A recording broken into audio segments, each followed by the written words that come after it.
క్రమశిక్షణతో పని చేస్తే మనకు ఆ ప్రతిఫలం కూడా 5 సంవత్సరాలు మనం అనుభవించవచ్చు.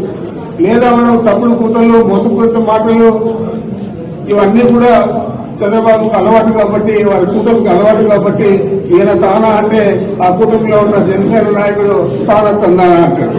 అతను ఏమీ తెలియదు. ఏదైనా ప్రభుత్వంలో ఉప ముఖ్యమంత్రిగా ఉండి నువ్వు ఏమి చేశావు ఈ రాష్ట్రానికి అని అడుగుతా అన్నాడు. చంద్రబాబు 5 సంవత్సరాలు ముఖ్యమంత్రిగా ఉండాలని కోరుకునే వ్యక్తే అతను.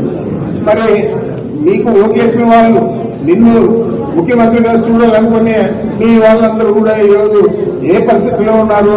నువ్వు కనీసం నీ శాసనసభ్యులకైనా అపాయింట్మెంట్ ఇస్తా ఉన్నావా? వాళ్ళనే కలిసే పరిస్థితి ఉందా? లేదు.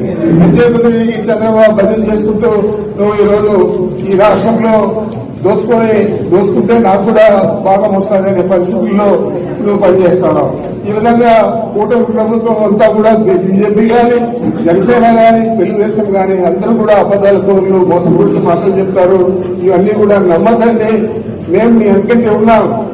7 ఎన్నికలంటే 13 3 ఎన్నికలు, 10 ఎన్నికలంటే దాదాపు 47 సంవత్సరాలు ఉన్నాం. ఇంకా 3 ఏళ్ళు అయితే 50 సంవత్సరాలు ప్రత్యక్ష రాజకీయాల్లో ఉన్నాం. మరి ఏ రోజు కూడా మైనార్టీల కొమ్ము కాసాం తప్ప మేము వేరేగా ఆలోచన చేయలేదు. మరి మీరు కూడా అదే విధంగా ఉండాలని చెప్పి మనస్ఫూర్తిగా మిమ్మల్ని అందరినీ కోరుకుంటూ ఈ పవిత్రమైన మాసంలో మనం కలుసుకుంటా ఉన్నాం. ప్రతి సంవత్సరం కూడా ఏదో ఒక మంచి కార్యం జరిగే విధంగా మనం ప్రతి ఒక్కరు కూడా ఆలోచన చేసే విధంగా మనం అందరూ ఆలోచన చేయాలా.